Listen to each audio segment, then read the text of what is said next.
Big boss मराठीमध्ये एलिमिनेशनची process झालेली आहे आणि महाराष्ट्रामध्ये छोटा पुढारी म्हणून नावाने प्रसिद्ध असलेले घनश्याम दरोडे माझ्यासोबत आहेत. खरं तर काय सांगाल, अहिल्यानगर ते बिग बॉसचं घर हा एकूण प्रवास कसा होता आणि एकूण अनुभव कसा होता? प्रथमतः सर्व महाराष्ट्राला नमस्कार. श्रीमती अहिल्याबाई होळकर नगरकर यांचा जिल्ह्यातील घनश्याम दरोडे बिग बॉसच्या घरात गेलता आणि सगळ्यात जवळ म्हणजे नगरकरांनी मला खूप सपोर्ट केला. नगरकरांचे आणि मराठी रसिक मायबापांचे मनापासून मी प्रथमतः आभार मानतो. त्यांच्यामुळं जे मी काय 6 आठवडे घरात राहिलो, टिकलो, खेळलो, त्यांनी सर्वांनी मला सपोर्ट केला, त्याबद्दल त्यांचं मनापासून आभार. खरं तर पुढारी एवढा स्मार्ट आहे आणि कुठं तर गेम खेळायला कमी पडला? नाही, गेम खेळायला कमी नाही पडलो. जरा मी मनापासून गेम खेळू. डोक्याने लोक गेम खेळतात. बिग बॉसच्या घरात मी बाहेर आल्याच्या नंतरच एक वाक्य बोललो की बिग बॉसचं घर असं आहे, दिसतं तसं नसतं म्हणून जग फसतं. तिथं लोक रिॲलिटी पर्सनॅलिटीच्या जाग्यावर खोटी पर्सनॅलिटी बाहेर काढतात.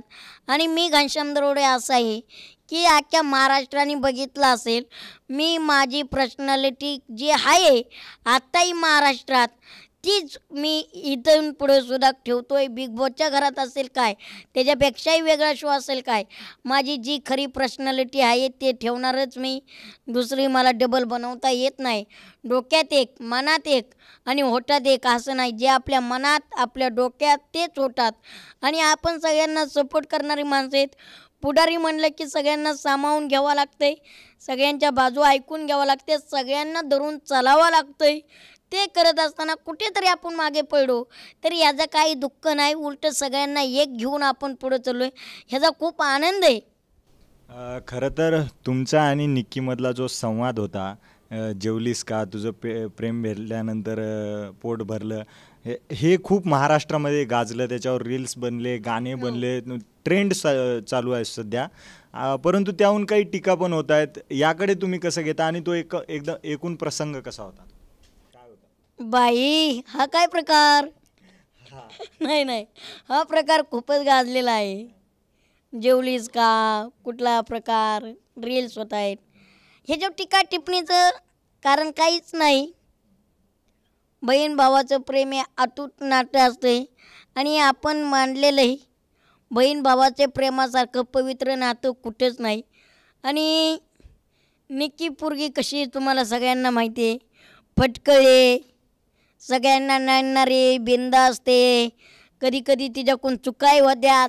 असा एकही विकेंडचा वार नसेल की तिथं निक्की तांबोळीविषयी बोललं जात नाही.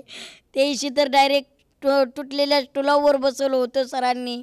पण ती एक हव्या मनाची आहे.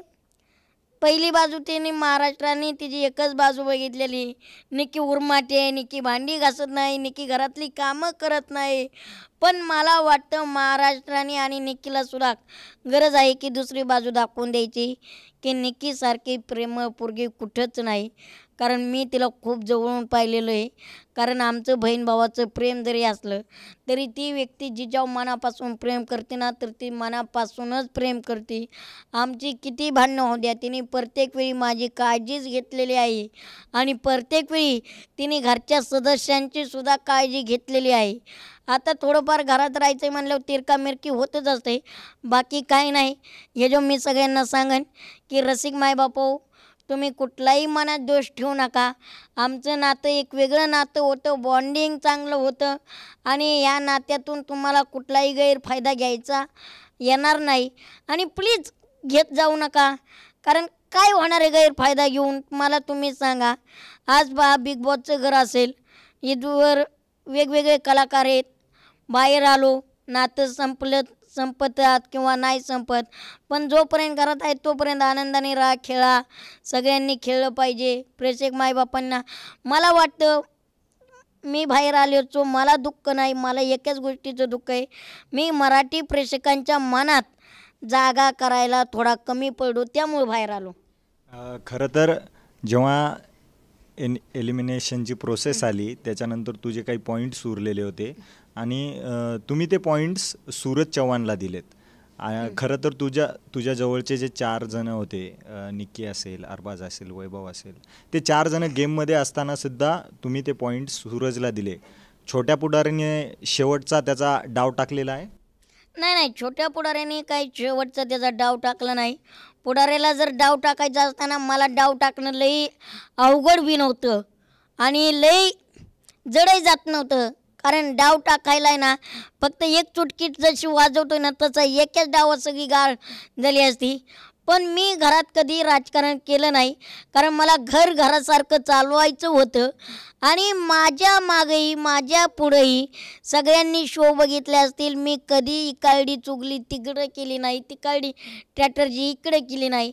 हे जर मला करायचं असतं, हे जर मी कधीच केलं असतं तर बाकीच्यांना सुद्धा वाटलं असतं घनश्याम दरवडे फेक वागतोय.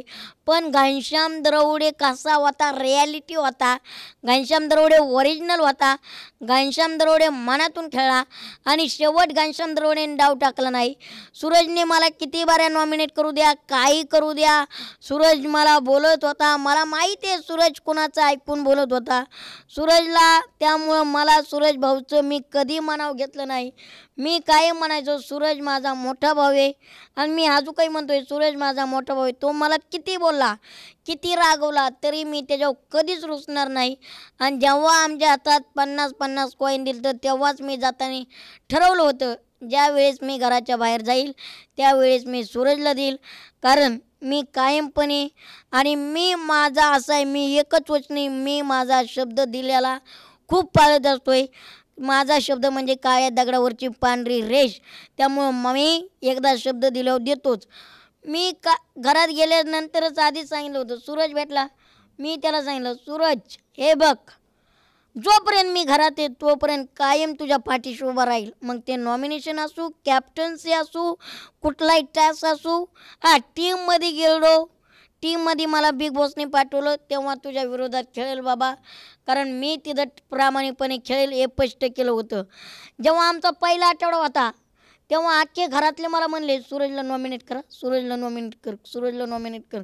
कारण त्याला वाचायला येत नाही, त्याला लिहिता येत नाही, त्याला कळत नाही, त्याला सांगता येत तसे कर. मी म्हणले नाही, मला सूरजला नॉमिनेट करायचा नाही, मला सूरजला ठेवायचं आहे. कारण मी किती खस्ता खाल्ल्यात. मी एक शेतकऱ्याचं पुत्र आहे, तो एक शेतकऱ्याचाच पुत्र आहे. त्याच्या आईवडील नसताना तो कसा पुढं आला आहे, आपण किती सपोर्ट केला पाहिजे. त्यामुळं मी अख्ख्या घरच्यांच्या विरोधात जाऊन सूरजला पहिल्याच आठवड्यात मॅच सेव्ह केला होता. काल बी कॅप्टन्सीचा जेव्हा टास्क झाला तेव्हा त्यांच्याच टीममध्ये थोडी मतभेद चालू होती, काय करायचं. मी सांगितलं, मी माझा शब्द तिथं माघार घेतोय. अंकिताला जरी मी कॅप्टन दिला असला तरी सूरजच्या विरोधात जाऊन मी अंकिताला कॅप्टन करू शकत नाही. मी सूरजला पहिला चॉईस करणार. म्हणून मी माझी पहिली पसंती सूरज चव्हाणच होता आणि आजही महाराष्ट्राला मी एकच आव्हान करेल. मी जरी कमी पडलो असलो तरी मला एकच आव्हान करायचं आहे, सूरज चव्हाणच्या पाठीमागं खंबीरपणे उभा राहा. ते एक शेतकऱ्याचं लेकरू आहे. मराठी प्रेक्षकांनी मराठी माणसाला मोठं करा. सगळे मराठी लोक आहेत, पण आता सध्या सूरज चव्हाणला आपल्या पाठीमागची लय गरज आहे, पाठिंब्याची गरज आहे. त्यामुळे सूरजच्या पाठीमागं उभे राहा. तुम्ही खरं तर प्रकर्षाने एक शब्द बोलताय की मी दिलेला शब्द पाळतो, मी शब्दावर पक्का आहे, मी छोटा पुढारी. तुम्ही धनंजय पवारला पण शब्द दिलेला होता कॅप्टन्सीच्या वेळेस, पण तो शब्द का पाळला नाही, त्याच्यामुळे चुकीचा मेसेज पूर्ण महाराष्ट्रामध्ये गेला. धनंजय पवारला शब्द पाळायला धनंजय पवारने किती शब्द पाळलेत मला तुम्ही सांगा. माणसाने गोड बोलून कधी काटा काढू नाही. कारण जर तुम्ही माझा गोड बोलून काटा काढला तर मी सुद्धा गोड बोलूनच काटा काढेल. ही एक आपल्यात रणनीती असती आणि राजकारण म्हणण्यापेक्षा खेळाडूच्या डोक्यात ही रणनीती असावा. धनंजय पवारला पहिल्या आठवड्यात मी नॉमिनेट केला. मी स्वतः सांगतो, मी त्यांना नॉमिनेट केलं. पण त्याच्यानंतर घनश्याम दरोडे पहिला व्यक्ती असेल की त्यांच्याकडे जाऊन सांगितलं की मी तुम्हाला नॉमिनेट करायला चुकलो, मला माफ करा. मग धनंजय पवार यांनी मला सांगितलं, घनश्याम तू चुकलायस, ठीक आहे, मी तुझ्या वडिलांच्या वयाचा आहे, तुला मी पहिल्यांदा माफ करतो, इथून पुढे अशी चूक करू नको. मग जेव्हा जेव्हा धनंजय पवारला संधी मिळेल तेव्हा तेव्हा धनंजय पवार यांनी माझा कधीच विचार केला नाही नॉमिनेट करण्यापासून. घरात माझ्यापासून चुगली लावायला, उंगली लावायला, घनश्यामचं कानपाड फोडलं पाहिजे, घनश्यामला असा रंगवला पाहिजे, तसा रंगवला पाहिजे, जी काय माझ्याबद्दल बोलायला शब्द येतील ते धनंजय पवार साहेब शब्द वापरत गेले. ठीक आहे, ते टीम आहे, खेळ आहे, डाव आहे, मी त्यांच्याबद्दल बोललो असेल पण चुकीचं कधी बोललो नाही.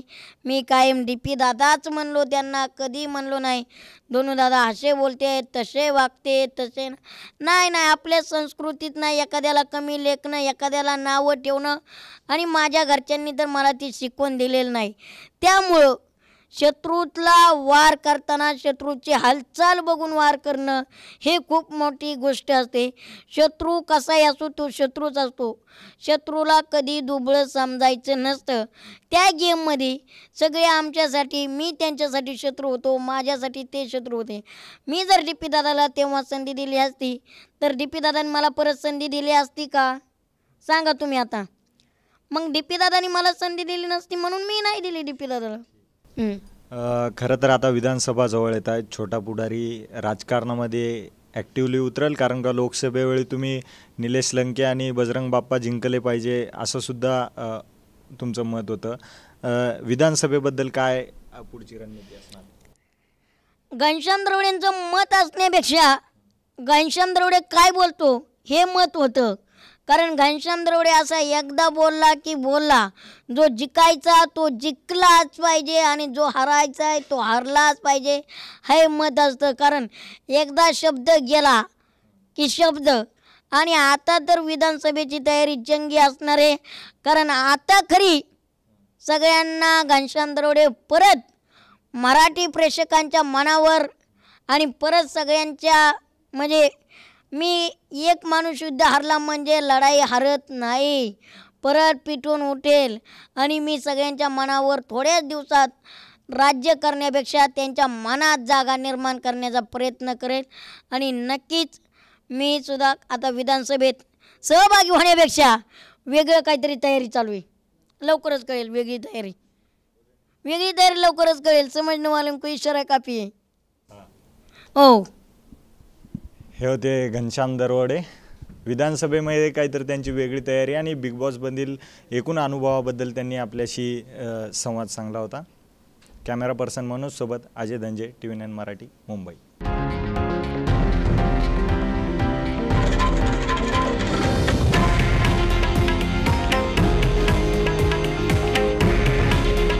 हे आहे देशातील नंबर 1 न्यूज नेटवर्क आणि आपण पाहत आहात TV9 मराठी. काळजी तुमची, हित महाराष्ट्राचं.